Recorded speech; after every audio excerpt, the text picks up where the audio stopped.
ಮಹಾದೇವಿ ಅಮ್ಮ ಶ್ರೀ ಚಕ್ರವಾಸಿನಿ.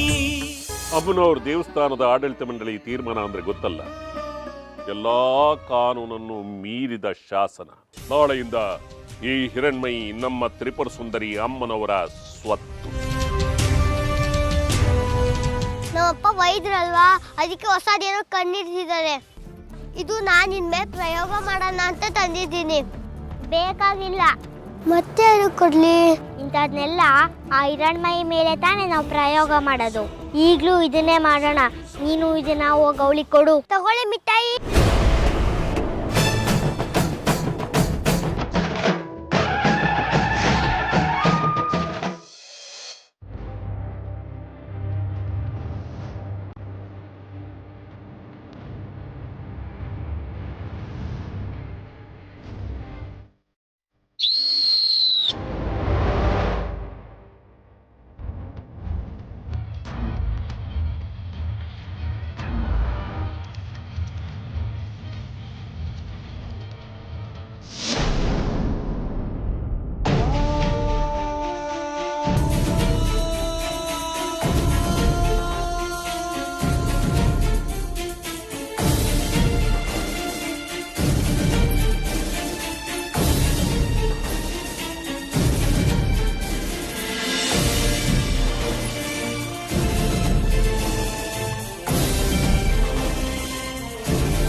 ಹೇಗೆ ನನ್ನ ಮಿಠಾಯಿ ಪ್ರಭಾವ ಬೊಂಬಾಟಾಗಿದೆ. ಇದೇನಾದ್ರೂ ಕೆಲಸ ಮಾಡದೆ ಹೋಗಿದ್ರೆ ನಿನಗೊಂದು ಗತಿ ಕಾಣಿಸ್ತಿದ್ದೆ. ಮೇಷ್ಟ್ರೆ, ಹಿರಣ್ಮಯಿ ಬಿದ್ಲು. ಹಿರಣ್ಮಯಿ, ಹಿರಣ್ಮಯಿ,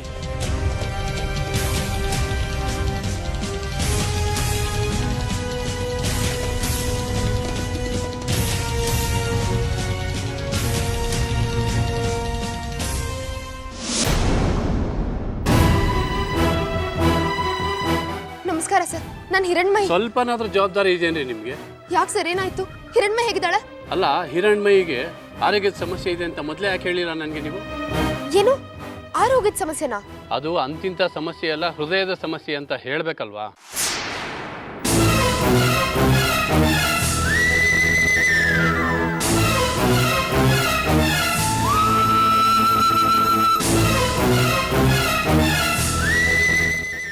ಏನು ಹೃದಯದ ಸಮಸ್ಯೆನಾ? ನಿಮಗೆ ತಪ್ಪು ತಿಳುವಳಿಕೆ ಆಗಿದೆ ಸರ್. ಹಿರಣ್ಮಯಿಗೆ ಅಂಥದ್ದು ಯಾವ ಕಾಯಿಲೆನೂ ಇಲ್ಲ. ಮತ್ತೆ ಓಡ್ತಾ ಇರೋವಾಗ ಕುಸಿದ್ ಬಿದ್ಲು. ಇಂಥ ಸಮಸ್ಯೆ ಎಲ್ಲ ಆಗೋದು ಹೃದಯ ಸಂಬಂಧ ಕಾಯಿಲೆ ಇರೋರಿಗೆ. ಏನ್ ಹೇಳ್ತಿದ್ದೀರಾ ನೀವು? ಇವಾಗ ಹಿರಣ್ಮಯಿ ಎಲ್ಲಿದ್ದಾಳೆ? ಆಸ್ಪತ್ರೆಗೆ ಏನಾದರೂ ಕರ್ಕೊಂಡು ಹೋಗ್ಲಾ? ಸದ್ಯ ಅಂಥ ಪ್ರಮೇಯ ಏನು ಬಂದಿಲ್ಲ. ಒಳಗಡೆ ಮಲಗಿಸಿದ್ದೀನಿ, ಬನ್ನಿ.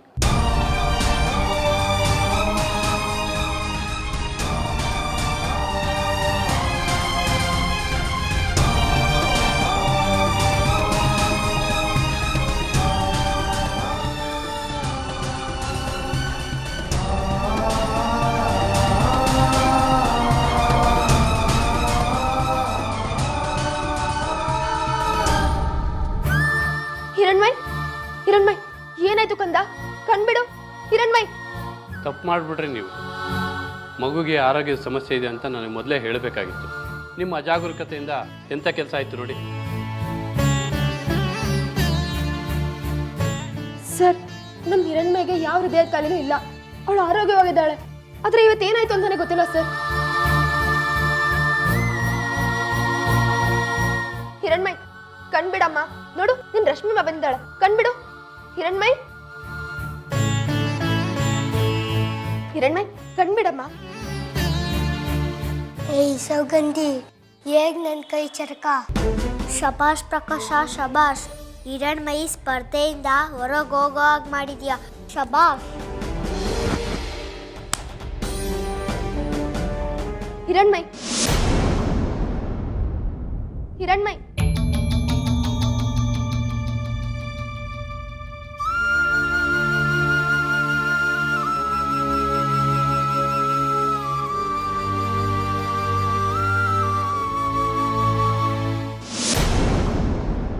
ಪುಟ್ಟ ಏನಾಗಿತ್ತು ನಿನ್ಗೆ? ಎದ್ದೇಳು.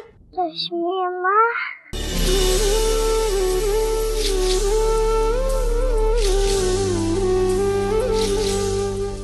ರಶ್ಮಿ ಅಮ್ಮ, ಮೇಷ್ಟ್ರಿಗೆ ಹೇಳಿ ನನ್ನ ಈ ಸ್ಪರ್ಧೆಯಿಂದ ಆಚೆ ತೆಗ್ದಾಕ್ಬಿಡಿ ಅಂತ.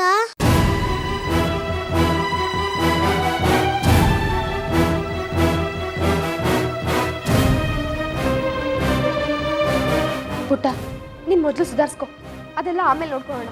ಇಲ್ಲ, ನಾನು ಈ ಸ್ಪರ್ಧೆಯಲ್ಲಿ ಭಾಗವಹಿಸಲೇಬೇಕು. ಆಯ್ತು ಕಂದ, ನಾನು ಅವ್ರ ಹತ್ರ ಮಾತಾಡ್ತೀನಿ. ಯಾರು ಮಾತಾಡಿದ್ರು ಅಷ್ಟೇ, ಹಿರಣ್ಮಯಿ ಈ ಸ್ಪರ್ಧೆಯಲ್ಲಿ ಭಾಗವಹಿಸೋಕ್ಕಾಗಲ್ಲ.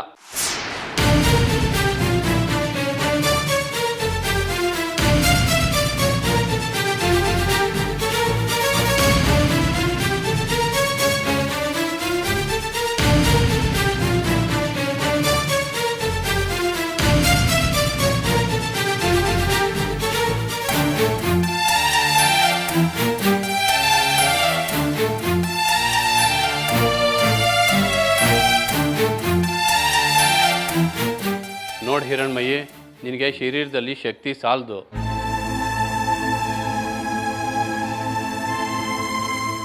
ಅದರಲ್ಲೂ ನೀನು ಓಡಬೇಕಾದ್ರೆ ಏನಾದರೂ ಹೆಚ್ಚು ಕಡಿಮೆ ಆದರೆ ದೊಡ್ಡ ರಾಧಾಂತಾನೆ ಆಗೋಗ್ಬಿಡುತ್ತೆ.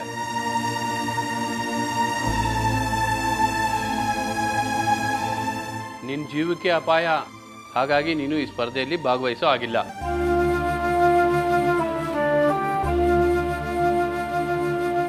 ಮೇಷ್ಟ್ರೆ, ನನ್ನ ಆರೋಗ್ಯ ಚೆನ್ನಾಗೇ ಇದೆ, ನಂಗೇನು ಆಗಿಲ್ಲ. ಆರೋಗ್ಯ ಚೆನ್ನಾಗಿದ್ದಿದ್ರೆ ನಿನಗೀಗೆಲ್ಲ ಆಗ್ತಾ ಇತ್ತಾ? ನೀನೇ ಹೇಳು. ಸರ್, ಅವಳಿಗೆ ದಯವಿಟ್ಟು ಇನ್ನೊಂದು ಅವಕಾಶ ಮಾಡಿಕೊಡಿ ಸರ್. ನೋಡಿ, ನಿಮಗೆ ನಿಮ್ಮ ಮಗು ಬಗ್ಗೆ ಜವಾಬ್ದಾರಿ ಇಲ್ಲದೆ ಇರ್ಬೋದು, ಆದರೆ ಈ ಮಗು ಬಗ್ಗೆ ನನಗೆ ಕಾಳಜಿ ಇದೆ. ಸರ್ ಅಲ್ಲ ಸರ್, ಇದ್ರ ಬಗ್ಗೆ ಇನ್ನೂ ಹೆಚ್ಚು ಚರ್ಚೆ ಬೇಡ. ಹಿರಣ್ಮಯಿ ಈ ಸ್ಪರ್ಧೆಯಲ್ಲಿ ಭಾಗವಹಿಸ್ತಾ ಇಲ್ಲ ಅಷ್ಟೇ.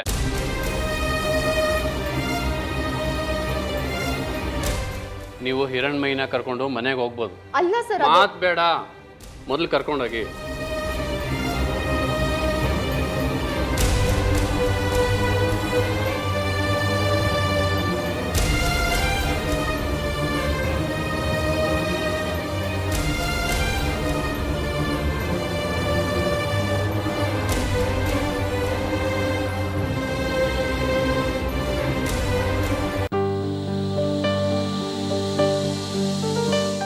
ಅಯ್ಯೋ, ನೀವ್ಯಾಕೆ ತಟ್ಟೆ ಲೋಟ ತೊಗೊಂಬರೋ ತೊಂದರೆ ತಗೊಂಡ್ರಿ?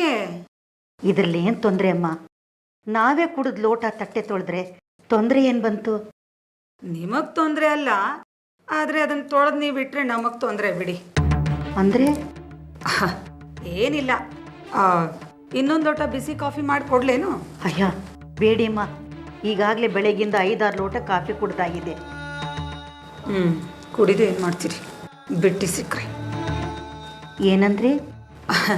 ಏನಿಲ್ಲ, 5-6 ಲೋಟ ಅಂತ ಯಾಕೆ ಲೆಕ್ಕ ಹಾಕ್ತೀರಿ? ಕುಡಿಬೇಕು ಅಂತ ಅನ್ಸಿದ್ರೆ ಹೇಳಿ, ಬೇಕಾದ್ರೆ ಬಿಸಿ ಬಿಸಿ ಕಾಫಿ ಮಾಡಿ ಕೊಡ್ತೀನಿ ಅಂದೆ. ಹೌದಮ್ಮ, ಅಲ್ಲಿ ರಾಶಿ ಕೆಲಸ ಮಾಡೋಳು ನಾನೊಬ್ಳೆ. ನನ್ನ ಕೈಯಲ್ಲಿ ಎಷ್ಟಾಗ್ತಿತ್ತೋ ಅಷ್ಟು ಮಾಡ್ಕೊತಿದ್ದೆ. ಅದನ್ನು ನಾನು ನೋಡಿಲ್ವೇ? ನೀವು ಬೇರೆ ಬಾಯ್ಬಿಟ್ಟು ಹೇಳಬೇಕಾ? ಪಾದ್ರಸ ಥರ ಓಡಾಡ್ತಾ ಇದ್ರಿ. ಸರಿಯಮ್ಮ, ನಾನು ಈ ತಟ್ಟೆ ಲೋಟ ತೊಳೆದು ಬಿಡ್ತೇನೆ. ಯಾಕೆ, ನಾನು ಚೆನ್ನಾಗಿರೋದು ಇಷ್ಟ ಇಲ್ವಾ ನಿಮಗೆ? ಯಾಕಮ್ಮ ಹಾಗಂತೀಯ? ನಿಮ್ಮ ಕೈಲಿ ಕೆಲಸ ಮಾಡಿಸಿದ್ದನ್ನ ನನ್ನ ಮಗಳೇನಾರು ನೋಡ್ಬಿಟ್ರೆ ಅಷ್ಟೇ ನನ್ನ ಕತೆ. ಹೋಗಿ ಹಾಯಾಗಿ ಕೂತೀರಿ, ಬೇಕಾದ್ರೆ ಇನ್ನೊಂದು ಲೋಟ ಕಾಫಿ ಮಾಡಿಕೊಡ್ತೀನಿ. ಹಾಗೆಲ್ಲ ಸುಮ್ಮನೆ ಕೂತ್ಕೊಳ್ಳೋಕ್ಕಾಗಲ್ಲಮ್ಮ, ಮೈ ಜಡ್ಡಿಡ್ದು ಹೋಗ್ಬಿಡುತ್ತೆ. ಏನಾದರೂ ಸಣ್ಣ ಪುಟ್ಟ ಕೆಲಸ ಇದ್ರೆ ಹೇಳು, ನನ್ನ ಕೈಲಾದಷ್ಟು ಮಾಡ್ತೀನಿ. ಅಯ್ಯಯ್ಯೋ, ನಿಮ್ಮ ಕಡೆ ಕೆಲಸ ಮಾಡಿಸೋದು ಉಂಟಾ ನನಗೆ? ಒಂದು ವಿಷಯ ಗೊತ್ತಾ ನಿಮಗೆ? ಏನು? ಈ ಮನೇಲಿ ನನಗೇನು ಆಳಿನ ಅವಶ್ಯಕತೆ ಇಲ್ಲ. ನನ್ನ ಕೆಲಸನ ನಾನೇ ಬೇಗ ಬೇಗ ಮಾಡಿ ಮುಗಿಸ್ಬಿಡ್ತೀನಿ. ಅದರಿಂದ ನನಗೇನು ಆಯಾಸ ಆಗೋದಿಲ್ಲಪ್ಪ. ಆದರೆ ಏನಮ್ಮ ಆದರೆ? ಮನೆಯಲ್ಲಿ ಖಾರ ಪುಡಿ ಮುಗಿದೋಗಿದೆ. ಬೆಳಗ್ಗೆಯಿಂದ ಸಂಜೆವರೆಗೂ ಮನೆ ಕೆಲಸನೇ ಆಗುತ್ತೆ. ಮಾಡಬೇಕು ಅಂದ್ಕೊಂಡ್ರೆ ಆಗ್ತಾನೇ ಇಲ್ಲ. ಒಂದು ವಾರದಿಂದ ಪ್ರಯತ್ನ ಮಾಡ್ತಾ ಇದ್ದೀನಿ. ಅದಕ್ಕೆ ಏನು ಮಾಡೋದು, ಇವತ್ತಾದರೂ ಮಾಡೋಣ ಅಂತ ಈ ಮೆಣಸಿನ್ಕಾಯಿ ತೆಗೆದಿಟ್ಕೊಂಡು ಕೂತಿದ್ದೀನಿ. ಅಯ್ಯೋ, ಅದಕ್ಕೆ ಯಾಕಮ್ಮ ಯೋಚನೆ ಮಾಡ್ತೀಯಾ? ಕೊಡು, ನಾನು ಬಿಡಿಸ್ಕೊಡ್ತೀನಿ. ಅಯ್ಯ, ಬರೀ ಬಿಡಿಸ್ಕೊಟ್ರೆ ಸಾಕಾ? ಅಯ್ಯೋ, ಬಿಡಿಸ್ಕೊಡೋದೇನು ಬಂತಮ್ಮ, ಅದನ್ನು ಕುಟ್ಟೇ ಕೊಡ್ತೀನಿ. ಒಳಕಲ್ಲೆಲ್ಲಿದೆ ಹೇಳಮ್ಮ? ಒಳಕಲ್ಲು ಆ ಕಡೆ ಕೋಣೆಯಲ್ಲಿದೆ. ಅಯ್ಯೋ ಬೇಡ ಬಿಡಿ, ನೀವ್ಯಾಕೆ ಮತ್ತೆ ಮುದುಕೆ ಹತ್ರ ಖಾರ ಪುಡಿ ಕುಟ್ಟಿಸ್ಕೊಂಡ್ರು ಅಂತಂತಾರೆ. ಬೇಡ. ಯಾರೇನಂದ್ರೆ ಏನಮ್ಮ, ಯಾರೇನು ಅಂದ್ರೂ ನಮಗೇನು ಹಚ್ಕೊಳ್ಳೋದಿಲ್ಲ.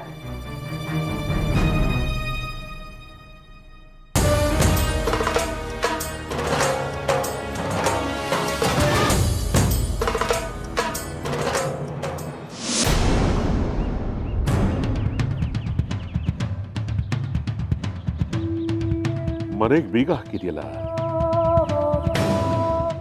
ಎಲ್ಲಿ ಹೋದ್ರು ಇವೆಲ್ಲ? ನಾನು ಬರ್ತೀನಿ, ಮಗುನ ದತ್ತು ತಗೊಳ್ಳೋದಕ್ಕೆ ಕರ್ಕೊಂಡು ಹೋಗ್ತೀನಿ ಅಂತ ಹೇಳಿದ್ನಲ್ಲ. ಅಲ್ಲ, ನನಗೆ ಹೆದರ್ಕೊಂಡು ಎಲ್ಲರೂ ಗುಳೆ ಹೊರಟೋದ್ರ ಅಂತ. ಮನೆಯವರು ಎಲ್ಲಾದರೂ ಹಾಳಾಗಿ ಹೋಗ್ಲಿ, ನನಗೆ ಆ ಶ್ರೀಚಕ್ರಧಾರಿಣಿ ಮಗು ಸಿಕ್ಕರೆ ಸಾಕಿತ್ತು. ಇನ್ನು ನೀವು ಮನೆ ಮನೆ ಮುಂದೆ ಹೋಗಿ ಭವತಿ ಭಿಕ್ಷಾಂದೇಹಿ ಅಂತ ಬೇಡ್ಕೊಳ್ಳೋದು ಒಂದೇ ಇರೋದು ಶಾಸ್ತ್ರಿಗಳೇ. ಸರಿಯಾದ ಸಮಯಕ್ಕೆ ಬಲಿಗೆ ಕತ್ತಿ ಹಿಡ್ಕೊಂಡು ಕಾಯ್ತಾ ಇರೋರು ಹಾಗೆ ದುತ್ ಅಂತ ಪ್ರತ್ಯಕ್ಷ ಆಗ್ಬಿಡ್ತೀರಿ ನೋಡಿ ನೀವು ನನ್ನನ್ನು ಚರಿಯೋದಕ್ಕೆ. ಹೋದ ಜನ್ಮದಲ್ಲಿ ನೀವೇನಾದ್ರೂ ನಾರದರಾಗಿದ್ರೇನೋ? ಈ ಜನ್ಮಕ್ಕೆ ನಿಮ್ಮ ಕೈಯಲ್ಲಿ ತಂಬೂರಿ ಒಂದಿಲ್ಲ ಅಷ್ಟೇ. ಇರ್ಲಿ ಬಿಡಿ, ಆ ಮಹಾಮಹಿಮ ಸ್ಮಶಾನವಾಸಿ ಭಸ್ಮಧಾರಿ ಶಿವನ ಕೈಯಲ್ಲೇ ಭಿಕ್ಷಾ ಪಾತ್ರೆ ಇರಬೇಕಾದ್ರೆ ಇನ್ನು ಈ ವಿರೂಪಾಕ್ಷ ಶಾಸ್ತ್ರಿ ಚಕ್ರಾಪುರಿ ಅಮ್ಮನ ದೇವಸ್ಥಾನದ ಧರ್ಮದರ್ಶಿಯಾಗಿರೋ ನಾನು ಭಿಕ್ಷಾ ಪಾತ್ರೆನೂ ಹಿಡ್ಕೊಳ್ತೀನಿ, ಭಿಕ್ಷೆನೂ ಬೇಡ್ತೀನಿ, ಶ್ರೀಚಕ್ರ ದಕ್ಕೋವರೆಗೆ. ನಿಮ್ಮನ್ನು ನೋಡಿ ನಗಬೇಕೋ ಅಳಬೇಕೋ ಒಂದು ಅರ್ಥ ಆಗ್ತಿಲ್ಲ ಶಾಸ್ತ್ರಿಗಳೇ. ನಿಮ್ಮ ಈ ಶ್ರೀಚಕ್ರದ ಲಾಲಸೆಯಿಂದ ಎಂತೆಂಥ ಅನಾಹುತಗಳಾಗಿವೆ, ಯಾರ್ಯಾರಿಗೆ ಎಷ್ಟೆಷ್ಟು ನಷ್ಟವಾಗಿದೆ, ಸ್ವಯಂ ನಿಮಗೇನೆ ಎಂಥ ಅವಮಾನವಾಗಿದೆ ಅನ್ನೋದ್ರ ಲೆಕ್ಕಾಚಾರ ಎಲ್ಲ ನಿಮ್ಮ ಹತ್ರನೇ ಇದೆ. ಆದರೂ ಶ್ರೀಚಕ್ರದ ದುರಾಸೆಯನ್ನು ನೀವು ಬಿಟ್ಟಿಲ್ಲ. ಈಗ ಇನ್ನೊಂದು ಅಧ್ಯಾಯ ಶುರುವಾಗಿದೆ. ನೀವು ಬಂಗಾರಿ ಸಂಸಾರನ ಊರು ಬಿಟ್ಟು ಹೋಗೋ ಹಾಗೆ ಮಾಡಿದ್ರಲ್ಲ, ಹೇಳಿ ಇದು ತಪ್ಪಲ್ವಾ?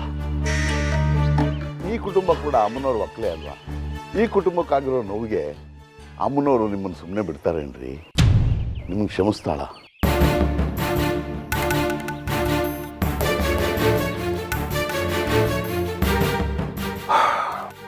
ನೋಡಿ ದೇಶಕರೇ,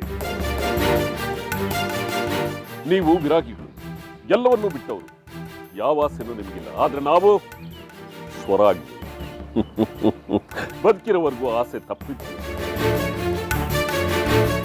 ನಿಮ್ಮಂಥವರು ನಮಗೆ ಪೂರಕವಾಗಿ ಸಹಾಯ ಮಾಡಬೇಕೆ ಹೊರತು ಯಾವಾಗಲೂ ನಿರಾಸೆ ತುಂಬಾ ಕೆಲಸ ಮಾಡಬಾರ್ದಲ್ವಾ ದೇಶಕರೇ? ನಿಮ್ಮದು ಶ್ರೀಚಕ್ರ ಪಡೆಯೋದು ಒಂದೇ ಸದುದ್ದೇಶವಾಗಿದ್ದಿದ್ರೆ ತನುಮನದಿಂದ ನಿಮ್ಮ ಸೇವಕನಾಗಿ ನಿಮ್ಮ ಪಾದದ ಬಳಿಗೆ ಬಿದ್ದಿರ್ತಿದ್ದೆ. ಏಕೆ ಹಿಂದೆಲ್ಲ ನಿಮ್ಮ ಒಳ್ಳೆಯ ಕೆಲಸಗಳಿಗೆ ನಾನು ಸಹಾಯ ಮಾಡೇ ಇಲ್ವೇನು? ಆದರೆ ನೀವು ಶ್ರೀಚಕ್ರನ ಪಡಿಬೇಕು ಅಂತಿರೋದು ಜಗತ್ತಿನ ಸರ್ವನಾಶಕ್ಕೆ. ಅದಕ್ಕೆ ನಾನು ಆಗಾಗ್ಗೆ ಬಂದು ನಿಮ್ಮನ್ನು ಎಚ್ಚರಿಸ್ತಿರ್ತೀನಿ. ಇದು ಕೂಡ ಆ ಮಹಾತಾಯಿ ಇಚ್ಛೆನೇ ಅಂತ ಅಂದ್ಕೊಳ್ಳಿ. ಹಾಗೆ ಅನ್ಕೊಳ್ಳೋದಾದ್ರೆ ಶ್ರೀಚಕ್ರವನ್ನ ನಾನೇ ಪಡ್ಕೋಬೇಕು ಅನ್ನೋದು ಕೂಡ ಅಮ್ಮನವ್ರ ಇಚ್ಛೆ ಅಂತ ನೀವು ಯಾಕೆ ತಿಳ್ಕೊಳ್ಳೋದಿಲ್ಲ? ಅದಕ್ಕೆ ಸಹಾಯ ಮಾಡೋ ಚಿಂತನೆ ನಡೆಸಿ. ಹಾಗೆ ಸಾಧ್ಯ ಆಗ್ಲಿಲ್ಲ ಅಂದ್ರೆ ತೆಪ್ಪಕ್ಕೆ ಕೂತಿರಿ, ಬಗಲು ಮುಳ್ಳು ತರ ಬಂದು ಚುಚ್ಚುತ್ತಾನೇ ಇರಬೇಡಿ. ನೋಡಿ ದೇಶಕರೇ, ಆ ಚಕ್ರಧಾರಿಣಿ ಶಿಶು ನನ್ನ ಕೈಯಿಂದ ತಪ್ಪಿಸ್ಕೊಳ್ಳೋದಕ್ಕೆ ಸಾಧ್ಯನೇ ಇಲ್ಲ. ನೋಡಿ, ನಿಮ್ಮ ದಿವ್ಯ ದೃಷ್ಟಿಯಿಂದ ಒಂದು ಸಾರಿ ನೋಡಿ ಕೈಗೆ ಅಂಜನ ಹಾಕಿಕೊಂಡು ಆ ಶ್ರೀ ಚಕ್ರಧಾರಿಣಿ ಹಿರಣ್ಮಯಿ ಎಲ್ಲಿದ್ದಾಳೆ ಅಂತ. ಇಲ್ಲ ಶಾಸ್ತ್ರಿಗಳೇ, ನಾನು ಇನ್ಯಾವತ್ತೂ ನಿಮಗೆ ಈ ದುಷ್ಕೃತಿಗಳಿಗೆ ಸಹಾಯ ಮಾಡೋದಿಲ್ಲ. ನೀವು ಬೇಕಾದ್ರೆ ನನ್ನನ್ನು ಬೈರಿ, ಉಗಿರಿ, ಬಗಲು ಮುಳ್ಳು ಅಂತ ಹೇಳಿ, ಬೇಕಾದ್ರೆ 2 ಏಟು ಹೊಡೆದ್ಬಿಡಿ. ಆದರೆ ಆಗಾಗ ಬಂದು ನಿಮ್ಗೆ ಹೊಕ್ಕಿರೋ ಈ ಶ್ರೀಚಕ್ರದ ಭೂತವನ್ನು ಬಿಡಿಸೋ ಪ್ರಾಮಾಣಿಕ ಪ್ರಯತ್ನವನ್ನು ನಾನು ಮಾಡ್ತಾನೆ ಇರ್ತೀನಿ.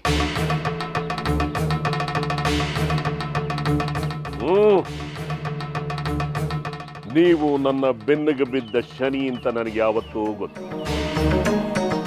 ಇರ್ಲಿ ಬಿಡಿ, ಪರವಾಗಿಲ್ಲ, ನೀವು ತಿಳಿಸ್ತಾ ಇದ್ರೇನಂತೆ. ಆದ್ರೆ ಶ್ರೀಚಕ್ರಧಾರಿಣಿ ಮಗು ನನ್ನ ಕೈಯಿಂದ ತಪ್ಪಿಸ್ಕೊಳ್ಳೋದಕ್ಕೆ ಸಾಧ್ಯನೇ ಇಲ್ಲ. ಅದು ಎಲ್ಲಿದ್ದಾಳೆ ಅಂತ ನಾನು ಕಂಡುಹಿಡಿತೀನಿ. ಹೋಗಿ ಹೋಗಿ, ದೇವಸ್ಥಾನದಲ್ಲಿ ಅಮ್ಮನವರ ಪ್ರಸಾದದ ಸಮಯ ಆಯಿತು. ಪ್ರಸಾದ ತಗೊಂಡು ಚೆನ್ನಾಗಿ ಗದಗಿ, ಅಲ್ಲೇ ತಂಗಾಳಿ ಚೆನ್ನಾಗಿ ಬೀಸ್ತಾ ಇರುತ್ತೆ. ಪಗಡದಷ್ಟಾಗಿ ನಿದ್ದೆ ಮಾಡಿ, ಅಲ್ಲಿಗೆ ಅವತ್ತಿನ ಕಥೆ ಮುಗೀತು. ಆಯ್ತಾ? ನಿಮ್ದು ಒಂದು ಬದುಕು. ಅದೇನು ಬದುಕು ಅಂತ ಬದುಕ್ತಾ ಇದ್ದೀರಿ? ಜೀವನದಲ್ಲಿ ಒಂದು ಗೊತ್ತು, ಗುರಿ ಇಲ್ಲದೆ.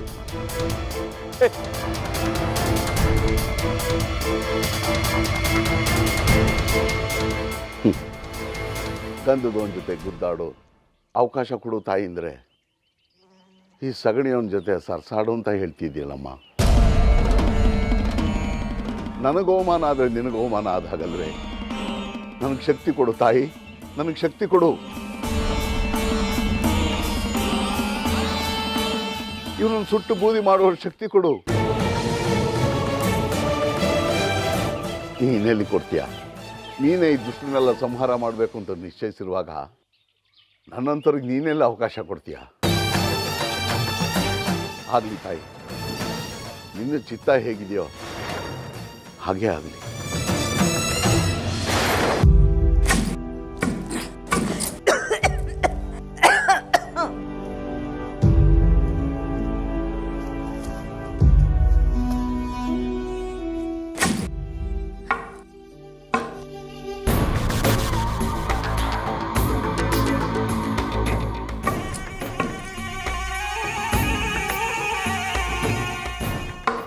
ತಾಯಿ,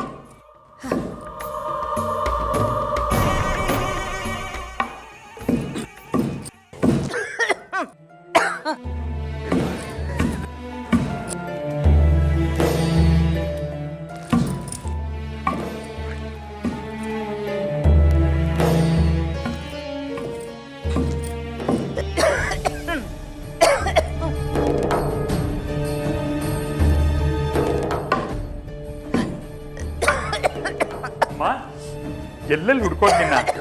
ಇಲ್ಲೇನ್ ಮಾಡ್ತಿದೀಯ ನೀನು? ಏನು ಇಲ್ಲ ಕಣೋ, ಇವ್ರ ಮನೇಲಿ ಖಾರದ ಪುಡಿ ಮುಗ್ದೋಗಿತ್ತು, ಅದಕ್ಕೆ ನನ್ನ ಕೈಲಾದ ಸಹಾಯ ಮಾಡೋ. ಏನಮ್ಮ ಇದು? ಹೀಗ್ ಬೊಬ್ಬೆ ಗಟ್ಟಿದೆ, ಈ ವಯಸ್ಸಲ್ಲಿ ಮಾಡೋ ಕೆಲ್ಸನ ನೀನು? ಏನಾರ ಹೆಚ್ಚು ಕಡಿಮೆ ಆದ್ರೆ ಏನ್ ಗತಿ? ಹಾಗಂದ್ರೆ ಈಗೋ ಮೊದ್ಲೆಲ್ಲ ನಾನು ಈ ಕೆಲಸ ಮಾಡಿದ್ದೆ ಅಲ್ವಾ? ಅವರ ಆಶ್ರಯದಲ್ಲಿ ನಾವಿದ್ದೀವಿ ಅಂದಮೇಲೆ ನಾವು ಕೈಲಾಗಿದ್ದ ಕೆಲಸ ಮಾಡಲೇಬೇಕು. ನೋಡು, ನಾನು ಭಾಳ ದಿವಸದ ಮೇಲೆ ಮೆಣಸಿನ್ಕಾಯಿ ಕೊಟ್ಟಿದ್ನಲ್ಲ, ಅದಕ್ಕೆ ಕೈಯೆಲ್ಲ ಸ್ವಲ್ಪ ಬೊಬ್ಬೆ ಬಂದಿದೆ. ಏನೂ ಆಗಲ್ಲ, ಬಿಡು, ಬಿಡಪ್ಪ ನೀನು. ಬಿಡಪ್ಪ.